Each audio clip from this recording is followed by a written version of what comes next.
Community کا 99%، یہ بہت بڑھا کے میں کہہ رہا ہوں ورنہ مائنس میں جائیں گے، جو قرآن کا ترجمہ پڑھتے ہوں، درس قرآن سے تعلق رکھتے ہوں، قرآن کو سمجھنے کی کوشش کرتے ہوں، قرآن کی جو نصیحت کے واقعات ہیں ان واقعات کو پڑھ کے اپنی زندگی میں ان کو داخل کرنے کی کوشش کرتے ہوں۔ یہ قرآن کا پہلا، اللہ رب العزت نے یہ فرمایا یا ایھا الناس قد جاءتکم موعظۃ من ربکم، جب آپ اس سے نصیحت لیں گے، اس کے نصیحت کے واقعات کو پڑھیں گے، اس کے قصص اور سٹوریز کو پڑھیں گے، اللہ کے احکامات کو پڑھیں گے، فرمایا وشفاء لما فی الصدور، تو تمہارے دل کے اندر جو روگ ہیں، جو برائیاں ہیں،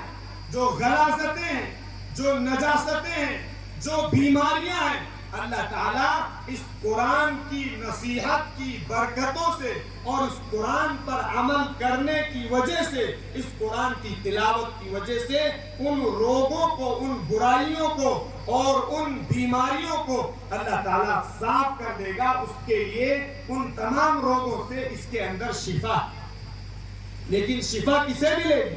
جو ٹیبلٹ کھائے گا، جو انجیکشن لگوائے گا، جو ٹریٹمنٹ کے لیے کوشش کرے گا، ٹریٹمنٹ کرے گا، لیکن صاحب پہلا ہی اسٹیپ ہم اس میں مائنس۔ اسی لیے آپ دیکھیں گے گھر گھر میں لڑائی، بھائی بھائی میں لڑائی، ایک دوسرے سے حسد، ایک دوسرے سے کینہ، ایک دوسرے سے بغض، ایک دوسرے کے ساتھ نفرت، ایک دوسرے کی لیگ پولنگ کی کوشش، ایک دوسرے کی ٹانگ کھینچنے کی کوشش، ایک دوسرے کو نیچا دکھانے کی کوشش، یہ ساری اس قرآن سے نصیحت نہ لینے کے روگ ہیں جس میں آج ہماری پوری کمیونٹی جھلس رہی ہے، جل۔ یہاں تک لوگوں نے کہا کہ بہت سارے ایسے لوگ ہوں گے جن کو اپنے دکھوں سے پریشانی نہیں ہے بلکہ دوسروں کے سکھ سے وہ پریشانی۔ کیوں؟ اس لیے کہ قرآن کو ہم نے